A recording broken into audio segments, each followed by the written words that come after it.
I'm delighted to welcome you all to this session. My name is Nicole Schwab. I'm the Director for International Relations at National Geographic Society's Last Wild Places. And I'm delighted to welcome the Honorable Minister Javadekar, who is Minister of Environment, Forest and Climate Change, and Information and Broadcasting of India, and Sadhguru, who is the founder of Isha Foundation. We are here for this session on There is No Planet B, which is being hosted in the framework of a series of conversations that the World Economic Forum is hosting as part of its Nature Action Agenda. It's being very clear that in the face of the environmental urgency that we are facing, and the video has shown this very clearly, that we can no longer talk about biodiversity in isolation. The climate agenda, the biodiversity crisis, water, air pollution, all of these must be addressed as a whole, and it's becoming very clear how the environmental challenges have direct consequences on the economy and on human livelihoods. In 2018, the World Economic Forum ranked environmental risks as among the top risks to the global economy. So we are talking about ecosystem collapse, biodiversity loss, and extreme weather events. And here in India, India has been facing a lot of challenges. India is one of the most water-stressed countries in the world. With dropping water tables, we know that 14 of the major 20 river basins are at risk of severe scarcity in the next 20 to 30 years. There is significant pollution of water basins. There is a degradation of lands.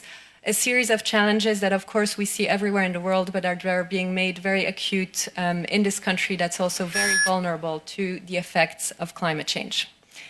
In this context, however, a lot of people are looking at where the international community can come together and start to change the course that we are on. Next year will be 5 years since the Paris Climate Agreements. It will be 5 years on track of the Sustainable Development Goals to take stock of where we're at. And in October, we will have all the countries coming together for the UN Convention on Biodiversity. In this context, India has played a leading role ahead of the Paris Climate Agreements, and I would like to ask you, what is India doing on biodiversity? How can we bring the climate and biodiversity agendas closer together? And what are some of the solutions that you've seen here that can serve as a model for the rest of the world? Our biodiversity is very rich. That is our culture also.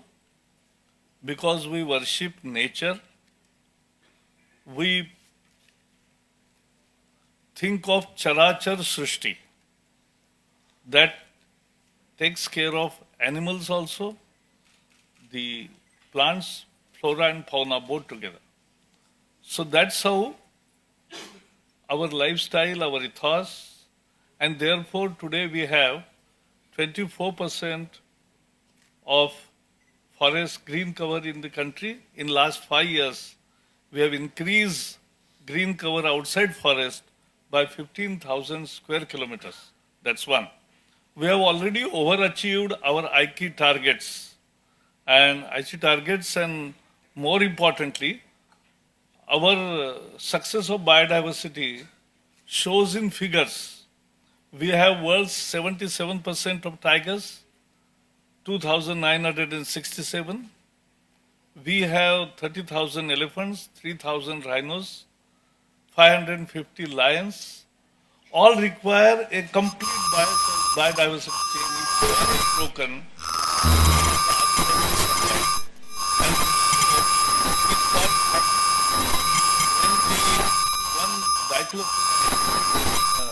killed our all vultures, the stray dogs and many other varieties, the species increased in population. So we have to balance it. So our whole aim is, and our biodiversity plan, we have a National Biodiversity Authority. We have documented, we have formed not only state committees, district committees, now we are forming the local committees also, because people in the earlier stage were not aware of how to document biodiversity. But now people have been well trained and we are documenting it because this is our treasure. We value it. The ecological value of our biodiversity stocks are much higher. You talked about 2020. Let me tell you that India is walking the talk. We had three NDCs clear in Paris. One is to create 2.5 to 3 billion tons of carbon equivalent, and that is what we are going ahead with afforestation program, and we have released $6 billion to all the states for more speedier afforestation in next 5 years. So that's one.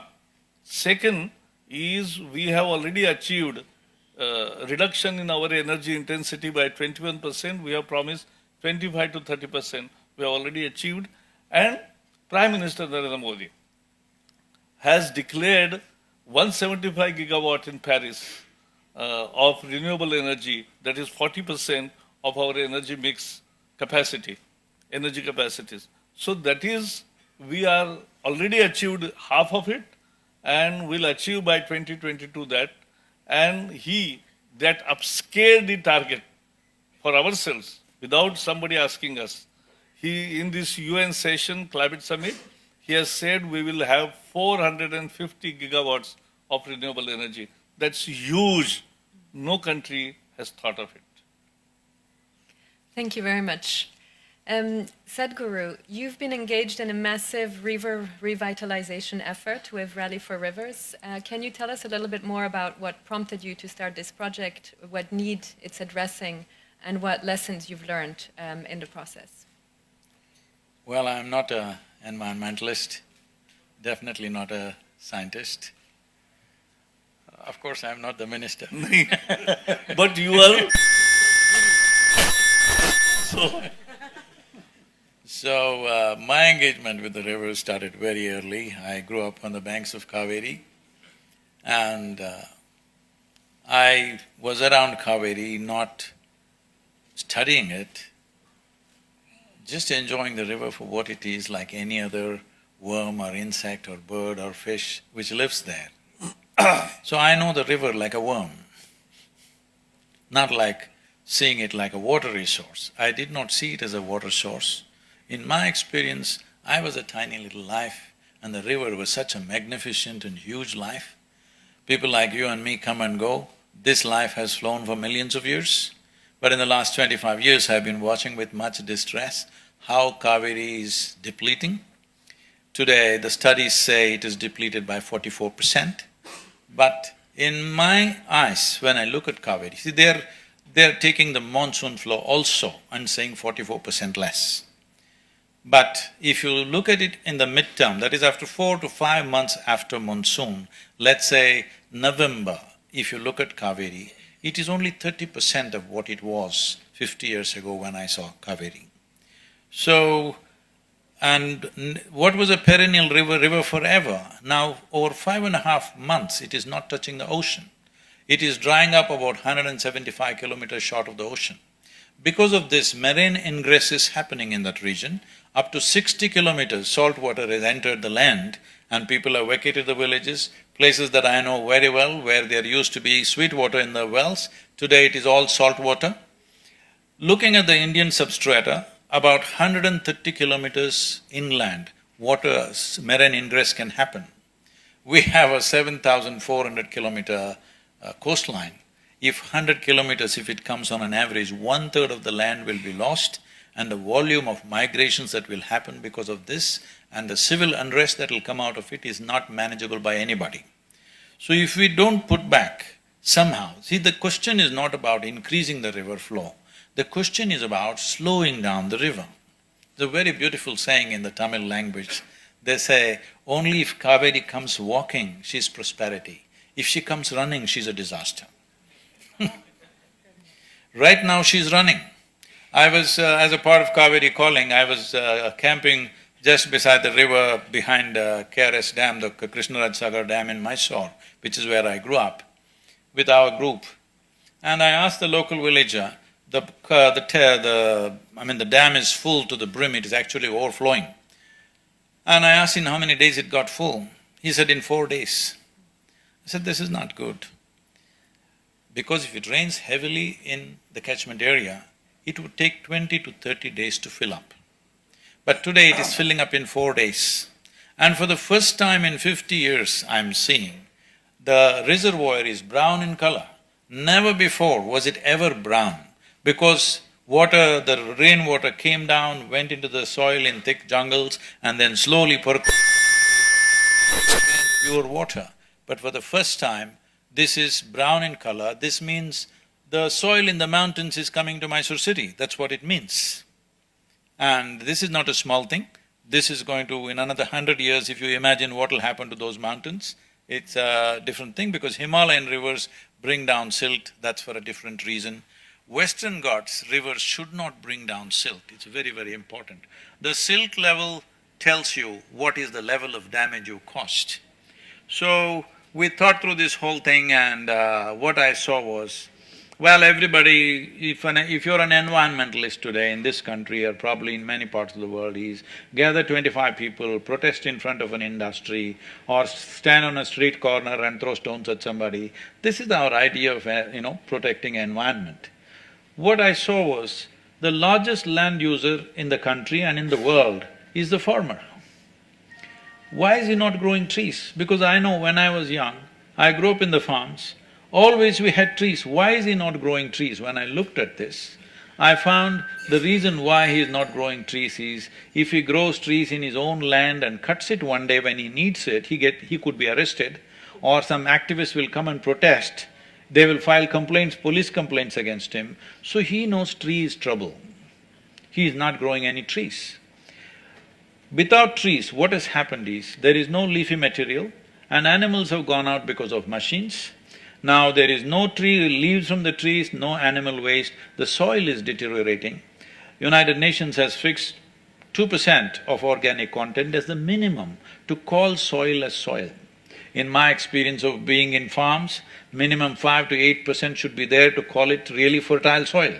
But to become soil, it's 2%. But today, most of the Kaveri belt, the level of organic content in the soil is 0.68%. In about 17% of the soil, it's 0.005%. That means in another 3-4 years, this is going to become a desert. What was fertile soil, we have converted this into sand simply because somebody told us this very genius idea that you can run agriculture just with fertilizer salts. This is just killing the land completely. One of the most fertile lands on the planet, I'm saying this because a handful of soil in southern India has anywhere between 10 to 50,000 species of microbes. A handful of soil has more microbes than all the people on the planet put together. But today, this soil is turning into desert simply because we have been doing wrong types of agriculture. Without enhancing the soil quality, you cannot sequester water. Right now, over 85 trillion liters of water is coming in the form of monsoon. People who are just reporting there's not enough rains, this, that. Let me tell you, in the last 100 years in Kaveri Basin, the volume of monsoon has gone up by 8.5%. There is more rain because of global warming. All peninsula and islands will get more rain, this is natural. So, the rain is increased, but our ability to hold it is gone. We think we can hold it in reservoirs. No. All the rivers on the planet put together, whatever volume of water you have in all the rivers, the soil can hold 800% more water. So the real reservoir on the planet is soil. Without maintaining moisture in the soil, there is no way you can keep the land rich and the bioactivity going. So the loss of biodiversity is there in the forests.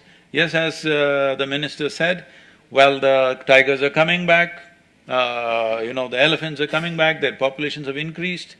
But I'm telling you, our focus is largely on this because these are exotic creatures, they're getting the attention.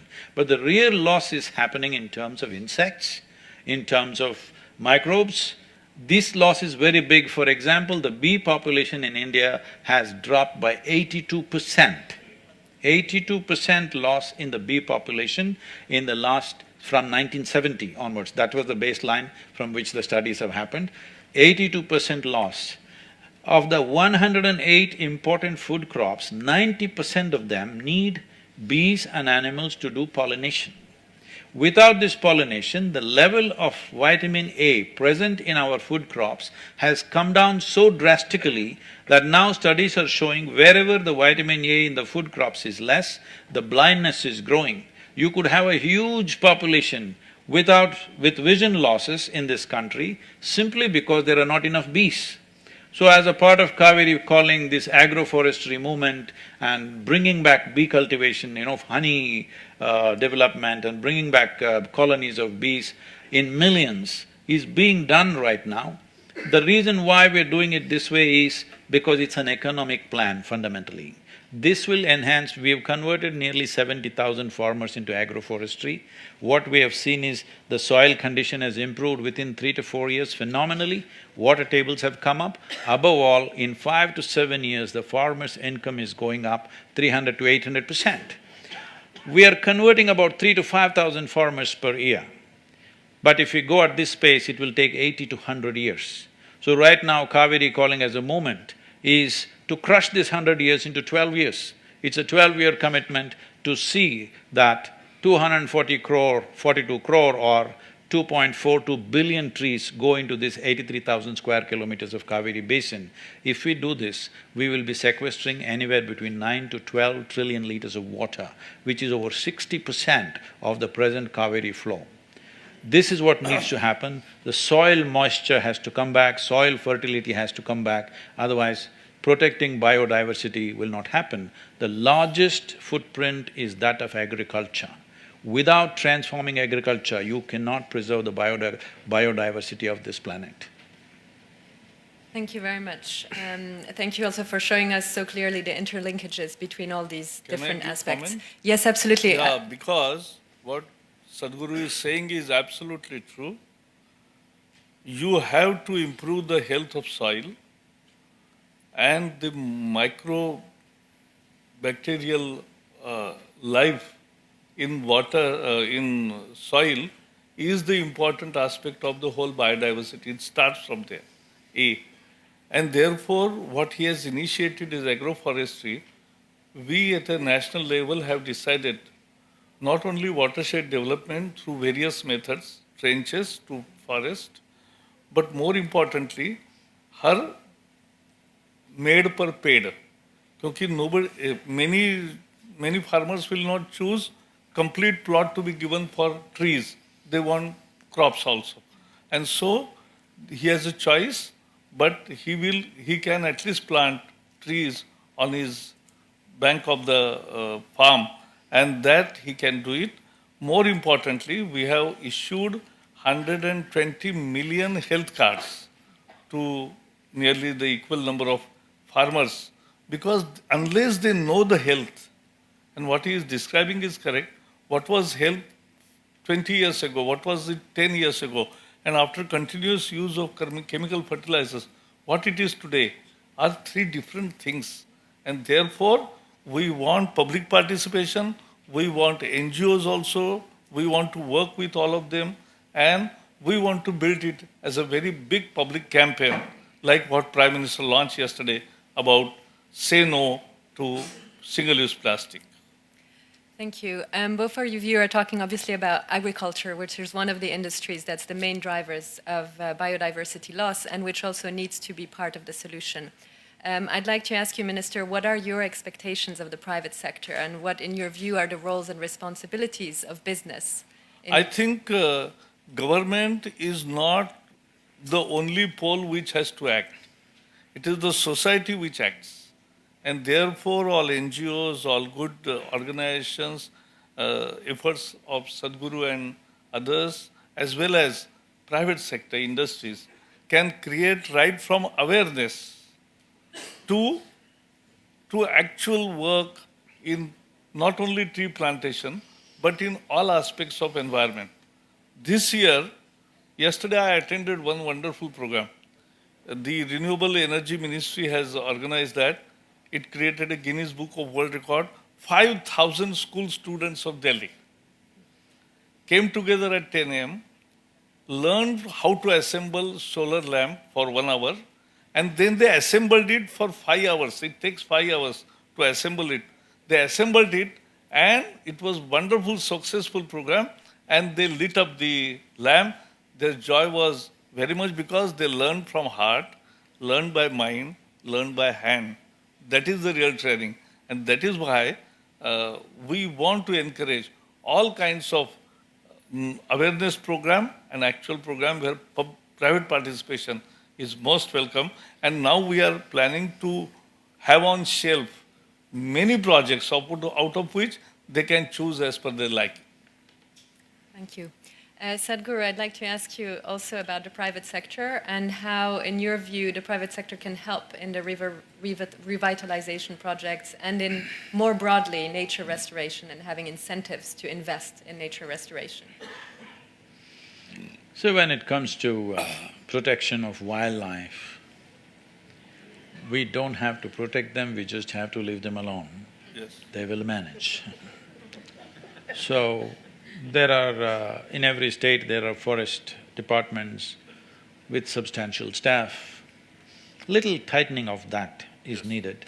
In some states it's well managed, in some states it's a little loose, in some states it's being exploited.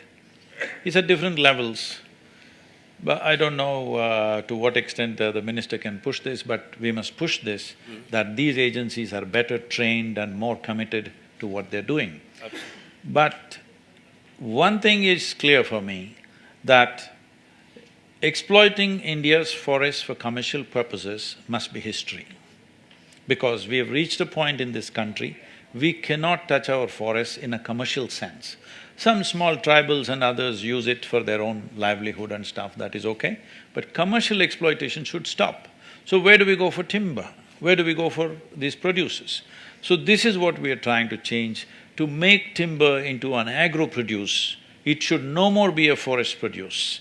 For this, the minister has promised us, and both the states in the south, all the three states in the south have promised us that they will change the laws, that a farmer can grow, fell, transport and sell his produce wherever he wants. Nobody will come in his way. This is the main problem. Right now, if I cut my tree, I have to fill 5 different forms and then go to 5 departments, and there are other things involved in the departments. So, this takes away his life. So nobody wants to plant a tree, it's too much of a mess. So about the food crops going down, when he mentioned they don't want to plant all trees, definitely. See, we have seen, we can send you the videos and sharings of the farmers, how their lives have changed. By cultivating regular crops with trees in between, the crop produce has gone up manifold. Yes. For example, one major crop in the south is turmeric. Turmeric farmers who are doing it with agroforestry, their crop yields have gone up from 10 to 12 quintals per acre to 25 to 30 quintals. Not only that, their neighbors are selling turmeric at the same season at 7,000 rupees per quintal, but the agroforestry farmers are selling it at 12,500 rupees per quintal, simply because the curcumin value is much, much higher, simply because of the leaf and the organic material in the soil. So it is not against regular farming, it is not against food crops. In fact, one big problem with India's food crops right now is the nutritional value has come down dramatically. They say in the last 25 years, nearly 39% lower nutritional value in almost everything we are consuming. So, the nutritional value, if it has to go up, we must understand this body is just soil. The soil is rich, this will be well. If that is poor, this will also be poor. The very way we live, our lifespan, everything will be affected if the soil is weak, because we are soil. Most people understand this only when you bury them, but if we understand now, we can fix it. Because the only way to fix it is, we need leaves from the trees and animal waste. Without these two things, we cannot do it. So, about involvement of businesses, about involvement of public, about involvement… of course the government is involved with that. When it comes to agriculture, because agriculture covers the largest area of land, both in this country and largely in the world. In this country, nearly 83 to 84% of the land is covered by agriculture. Nearly 84 to 86% of the water is used by agriculture. India is one country which is using its groundwater to the limit. To the limit means Tamil Nadu Coimbatore region, next to Western Ghats, where it's a very rich agricultural land, in summer months, the pumps run only for 5 to 7 minutes at a time. That means we've really scraped the bottom. The wells have gone to 12 to 1400 feet, and within 5 to 6 minutes the pumps go off because there's no water. Taking away water at this level, taking it to this last drop in summer months is happening mainly because there's no sequestering of water. When the rain comes, it just runs off. Without sufficient tree cover, one thing that is happening which is being ignored is, there is a tree is like a fountain. It is taking water in and throwing it out. Nearly 60% of the water that goes into the atmosphere is happening from the land. What goes into the atmosphere is because of transpiration. Trees are throwing out this much water. 1 acre of trees can throw up about 20,000 liters of water in a day. I'm repeating that. 20,000 liters in a day. That is the amount of water it is throwing into the atmosphere. So, it is changing the climate the way we want it. We are changing the climate the way we don't want it, they are changing the climate the way we want it. Because if you want to control solar radiation, there is nothing like a tree. If you don't understand what I'm saying, stand in the sun for 1 hour, then walk under a tree, you understand what I'm saying. There is nothing like a tree. So, bringing these things back, we have thought that this is against agriculture, it is not so. Today we have 69,760 farmers converted to agroforestry in the last 18 years, whose incomes have gone up phenomenally, and the nutritional value in the land has gone up, and the water tables have come up. The most amazing thing is, I always believed if you want to bring up the water table, minimum 50 to 100 acres of forestry or agroforestry you must do. But the amazing thing that I'm finding is, somebody does just 2 to 3 acres of agroforestry and the water table comes up. This is the miracle of of this planet, that if you just nurture it a little bit, it bounces right back at us. So, this needs to be done now, not tomorrow, because in my experience of life, as I said, I'm not a scientist or anything, but I'm like a worm who observes the earth. Because I live on this planet, I pay attention to it, because I don't have to read anything, I can pay attention to everything.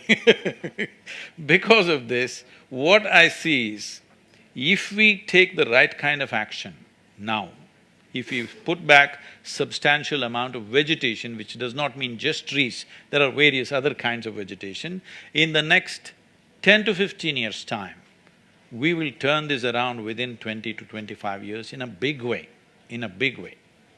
I am talking about how I saw Kaveri 50 years ago, I want to see it like that before I die.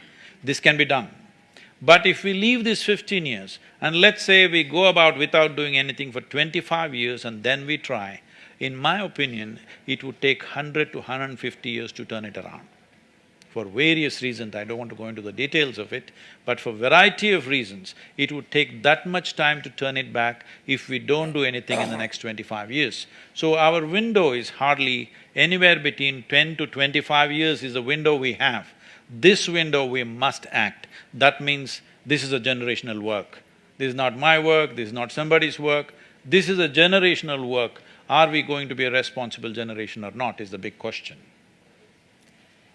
Minister, in your view, for us to be able to turn this around, as Sadhguru says, what are some of the policies and regulations that the government can put in place to push to accelerate this change and to push more investment into nature conservation, into some of the efforts that Sadhguru has outlined?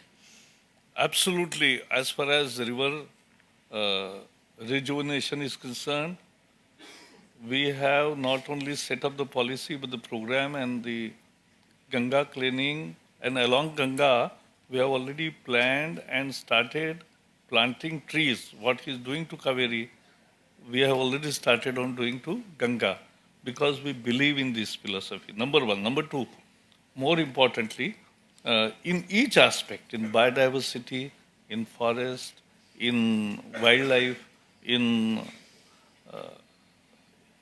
emissions, in renewable energy, in newer pollution of cities, on waste management, on all aspects, we are making sustainable development policies, making rules after discussing with all stakeholders and creating the work because we believe, and that's Gandhiji's teaching, that there is no planet B. And he used to say famously that Earth can take care of everybody's need, but not of everybody's greed. So we want to avoid that greed and create a sustainable path, a low carbon path of development. Today, just before coming to you, a British minister had come to me. So we discussed many things. Somebody said among the delegation that, oh, we are all have responsibility to act. Yes, I said we have all responsibility to act, but we are not responsible for the climate change that has happened. Because that was not our lifestyle, that was not our ethos, and we have not emitted carbon. But still we want to be part of solution. And that is what we are, and therefore we believe in dialogue, we believe in stakeholder consultations at all levels, and learn from every country, learn from every experiment that is happening around, and take cue from it, and make a public-friendly policy with public participation at the core of it. Wonderful. If I can say something Please. about the business. About the business participating. For example, I'm just suggesting they can consider this according to their willingness. For example, in Karnataka part of the Kaveri basin, there are 54 taluks. Taluk means a county. So what we are looking at right now is to convert 500 farmers in each taluk. Because if you do this, once other people see the economic benefit, after that it's unstoppable. Not only there, across the country, in the tropical world it will be unstoppable because we have to demonstrate the economic benefit. So in every taluk, we want 500 farmers to convert. Within 3 to 4 years, the benefits will be visible and after that it will go by itself. The industry can take this up. If 54 industries take up one taluk, we are only talking about 500 farmers. Government is giving the subsidy. Government is changing the laws to facilitate agroforestry. We are facilitating it on the ground. The industry or the business can participate in accelerating the process by putting a little bit of lubricant, and instead of aiming for 500 farmers, we can aim for 1,000 or 2,000 farmers so that the demonstration is much stronger. This is how they can participate. Right now, to articulate this, in Karnataka there are 54 taluks. In Tamil Nadu, there are 67 taluks which need to be attended to. So this many industries or this many businesses, if they take up one taluk, there's hardly any expense, believe me. It's not a big money, a little bit of money. And the problem is this, when we work with the government, they are willing to do everything, but at that moment when action is needed, we will get trapped in the bureaucratic process. So if industry or private business was there who will respond to the situation quickly, it would be a big boost. They can do this. Wonderful. I'd like to open the floor for questions. Please state your name and formulate your question as briefly as possible. Anybody? Please, yeah. My name is Narendranath. I work with an NGO called Pradhan. As an organization that works on natural resource management and sustainable farming, with about 1 million families in Jharkhand, Chhattisgarh, etc. What Sadhguruji, whatever you just said is gospel for us. I mean, textbook, we totally try to follow the kind of principles that you just said. Having said that, I would like to have the view of, of the panel, both Mr. Minister and Sadhguruji, on two sticky topics of the day, of the contemporary times here in India at least. On the first topic, I think I almost know your answer, Sadhguruji, because from what you said, it's about capturing moisture in a million small plots versus capturing in one big dam. So the question is, what is your view on the whole discussion about the big dams and the controversies around the big dams? And the second is about this, again, a current big discourse going on about interlinking of rivers. You said the Kaveri is a different river system compared to the Himalayan rivers. So how advisable is to try to link these rivers across the country. So these two topics are discussed far and wide, but we have not reached any resolution on this. Your views, both the panelists. Thanks. Shall I speak? 2 minutes. Interlinking rivers is a voluntary program. It can be within the state, wherever they think feasible to align. It is not taking Ganga to Kaveri, but it is aligning. Now the Ken Betwa, both Uttar Pradesh and Madhya Pradesh have agreed. And even after regime change, both agreed because both benefit. And therefore, this is the way forward. Gujarat has done their own interlinking of waters. It benefits. So there is a very strongly proven case. So it is voluntary program. We are not mandating anything. We are helping. Number one. Number two, you asked about big dams. Once I was discussing with my one very good expert, and he told me one simple sentence. Small rivers will have small dam. Big rivers will have big dams. So, I'm not against dams or the series of dams, but there are many things to be done to the whole river system because we can't stop humanity from progress. We were 35 crore when 60 years ago. Now we are 130 crores. But we don't require to import food because of dams have also played very important role in irrigation. See, we built dams at a time when India was facing major famines, where a famine means it did not take people in thousands, it took them in millions. So the 1943-44 famine took nearly 3.5 million people in 4 months. So, even post-independence, till 1962, we had famines in the country which took hundreds and thousands of people. So at that time, we did build big dams, mainly inspired by United States, because it's United States which brought in the idea of huge dams. Europe generally did not build very big dams. So, we went for that because at that time it was an emergency measure. We had to do it to save the people of this country. As the minister pointed out, many of us are alive because of the dams, and our population is multiplied because of the dams. That is also there. So, but now the idea of building a big dam is gone in the world. United States has decommissioned over 900 dams. And in India, wherever we can build the terrain-wise, wherever we can build the dam, we've largely done it. Rest are all flowing in the plains, building dams in the plains will be not right. So, I don't think government or anybody is thinking of big dams except a few mountain streams they're trying to harness for hydroelectric and stuff. But otherwise, there is no possibility of big dams. Do we want to break the dams that we have built? No, we cannot do that. We have invested and the lifestyles have formed around it, we cannot suddenly turn this around. One thing that is happening in our dams, particularly the Himalayan region, because the volume of silt is so heavy, though the life of that dam, for example, Teri Dam, from the age of 19, myself, for 27 years, every year I trekked in Himalayas. So I saw the Teri Dam from the time of its planning, coming up. I went and met, the Chipko movement. I met Bimala Devi. I could not meet Sundarlal Bahuguna, but I met his wife. And I was at one time considering myself joining full-time to the Chipko movement because I saw a disaster building up.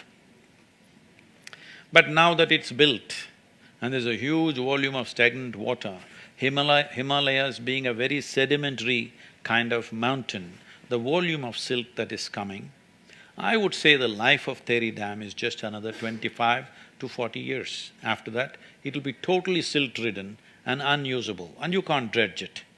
You cannot dredge it, that volume.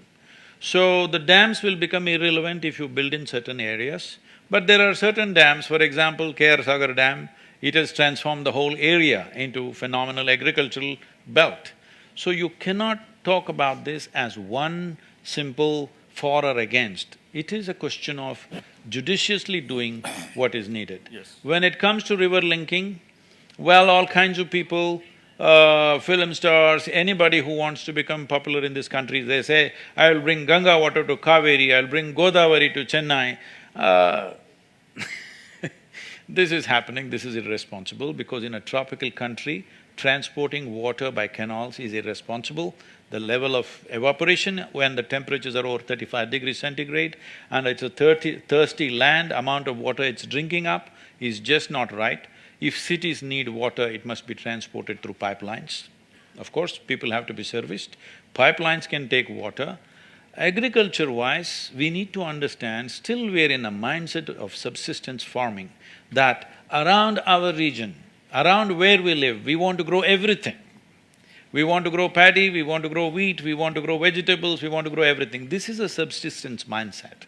Where there is water, you can grow thirsty crops. Where there is no water, you can grow other kinds of dry crops because transporting food is much easier than transporting water. There was a time when there was no such transportation where you had to grow everything that you need around your home. Those days are gone, this needs to change. And for about government policies coming into picture, we are working with Maharashtra government. This has been the most progressive and proactive state when it comes to water-related issues and conservation of rivers. One thing they did was, they made micro-irrigation compulsory for sugarcane. 1 hectare of micro-irrigation can save up to 12 million liters of water per year, okay? This is what needs to happen. Yes. That we need to transform agriculture. Without transforming agriculture, which is consuming nearly 83–84% of the water in the country, you trying to talk about various other things, you use less water when you're brushing your teeth, then I don't know what other problems you will have. This may help the local city water, water works, the water pump that is there in the city, it may help, it may bring down the load. Yes, it is some civic sense, but it is not of any ecological significance. Ecologically, if something needs to happen, we must see where is the maximum usage. The maximum usage of land and water is in agriculture, and that's what we need to transform. Absolutely. But you don't get marks or you don't get funding if you are an NGO and want to transform agriculture, you have to hit some industry. You must say, this business is the main source of all the trouble, then you have people gathering behind you. This kind of environmental activism needs to stop. Because right now what I see is, a whole lot of people are invested in poverty. Right now we have proven, 18 years we have proven that the farmer's income can be changed dramatically by going into agroforestry. Right now I'm facing 2 public interest litigations since the Kaveri calling in the last 1 week and many other lawyer notices which are waiting for me when I go back, because people are invested in poverty. To convert people into communism and other kinds of religion, you need poverty. So people want the farmer to be poor, they're afraid if farmers' economic condition changes, how will they manage their business? So this is going on in the country, this the government should deal with to some extent. All right. We have time for one… We have…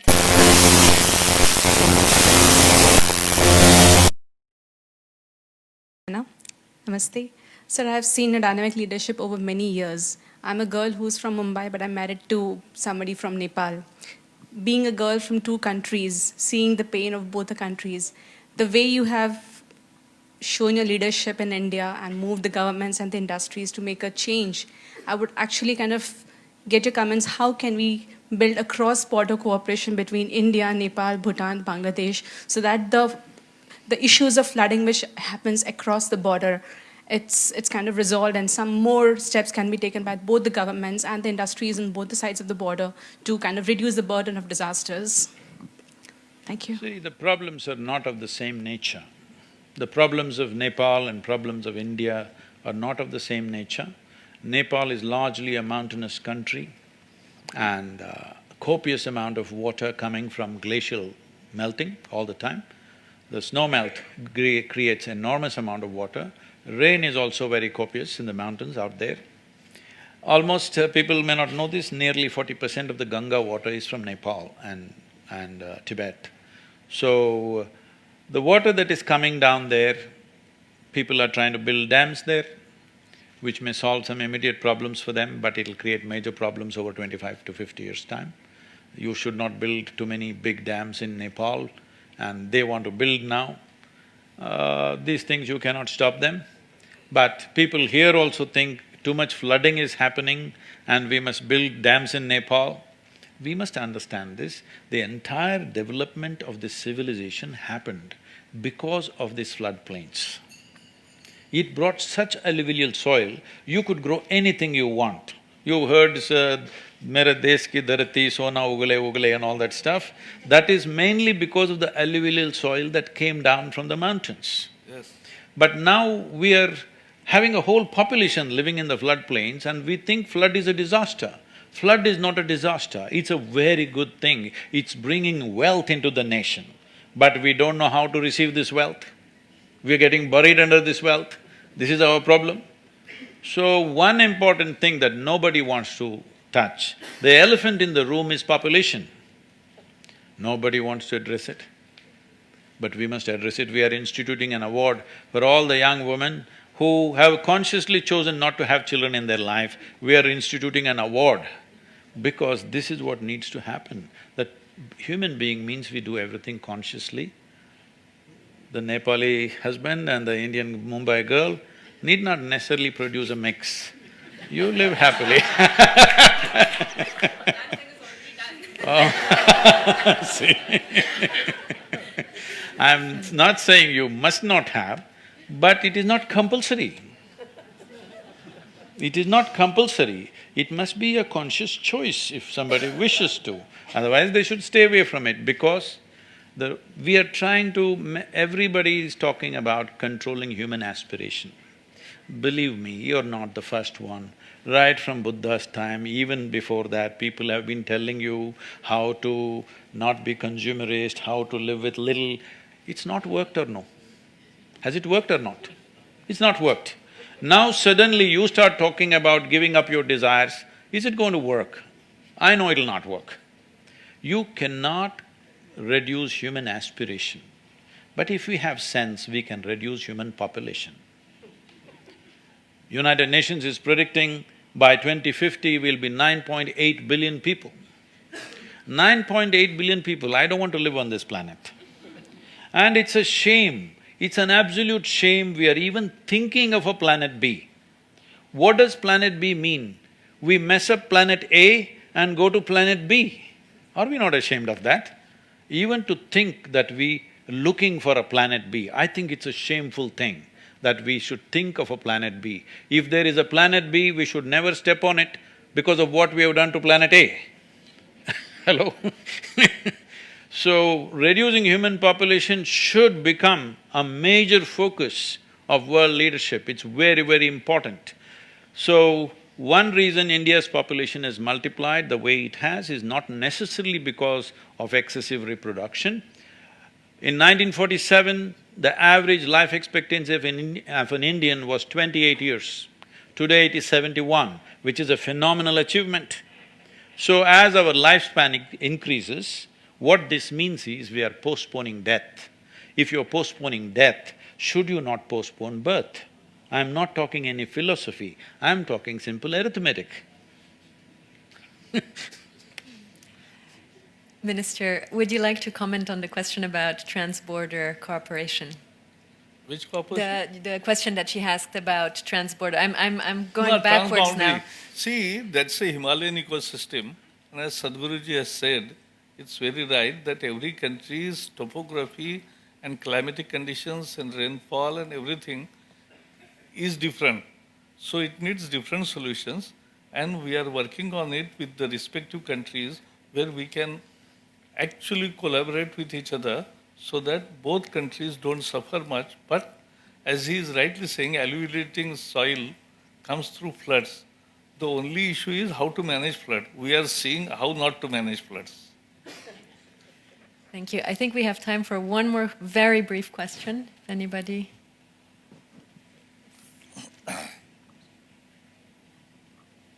My question is to you, Honorable Minister. India is home to 1/7 of the world's humanity, and yet has about approximately just about 2.5% of the land mass of the world. And therefore, our challenges of coexisting with nature are monumental, of course. The impact of any population program and incentives also will probably generate a couple of decades later. So, therefore, we do have immediate challenges in the next 2 or 3 decades to really create solutions where man and nature can coexist and live symbiotically. And there are many models that have happened in India already in this regard. So could you throw some light on some of those solutions that India has already experimented with? About population. No, about man and nature living in partnership together. We think that, yes, as I told you, Indian culture is to worship nature, to be with nature, grow nature around. What stopped it was the laws which we made that cutting a tree and transporting a tree becomes the big crime. We have done away with. Now we have decided bamboo also to be grass, and so it can be freely transported. Because unless you create an opportunity for farmer to grow and cut and transport and sell, why he will grow in first place? That's what happened with sandalwood. Sandalwood is India's own species. Australia took from us 100 years ago. Now we are importing from Australia. So this is how we are doing. Now yesterday we were discussing about agarbatti, bamboo plantation which makes agarbatti rounded. So there were many restrictions which we are removing because otherwise we don't grow sustainably. But I must comment what Sadhguruji has said is very right, that we must think of bigger issues also which we don't talk at this present, because if I talk something now on the issue which he raised, that will be the news. So, so I'll only say that these are bigger issues which need to be discussed at various forums so the public voice grows in one direction.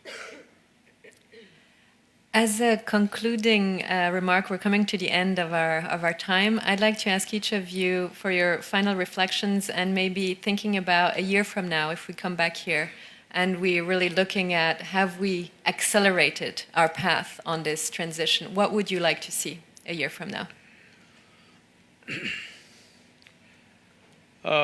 Acceleration is definitely needed. But when we say acceleration, we must talk in terms of acceleration of inputs as solution, not results. Because this is a thing that I realized when we did the Rally for Rivers. We did a missed call campaign where 162 million people participated. It's the largest movement ever to that many people to participate. But many people thought if they give a missed call, the river will come up. So to make them understand that we need to work and it'll take another 15 years, 12, 15 years time before you see results, and you need that level of commitment that you are there for 12, 15 years on the job to make this happen, otherwise this will not work. So this is an important thing that we need to put across. After 1 year, what would you like to see? We would like to see more intensified efforts, but we should not expect results in 1 year's time, because that's not the way we fix environment. If you want engineering solutions, you can have it in a year. But engineering solutions or emergency solutions, they are not real solutions. We need ecological solutions. They take time. As we took time to destroy it, we take time to put it back. Thank you. Minister? I'll just say that what Sadhguruji has said is absolutely right. It is not 1 year or 50 days or a 100 days program. It is more years and generations together have to work in direction. And that direction we have finalized will make it takes more speed in that direction. That's what we can achieve in 1 year. I have to say, this is not to praise the minister who is here, but I have to say, in the last 2.5 to 3 years' time, many small policy changes have happened, which is directing, which is pointing towards ecological solutions. This need to be activated. Policy changes have happened, now we need to push it into action.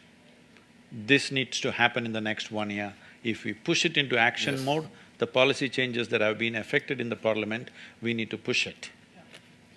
I'd like to thank our panel not just for their solutions that they have provided, but particularly for their commitment towards an ecological solution. Thank you very much. Thank you. Thank you.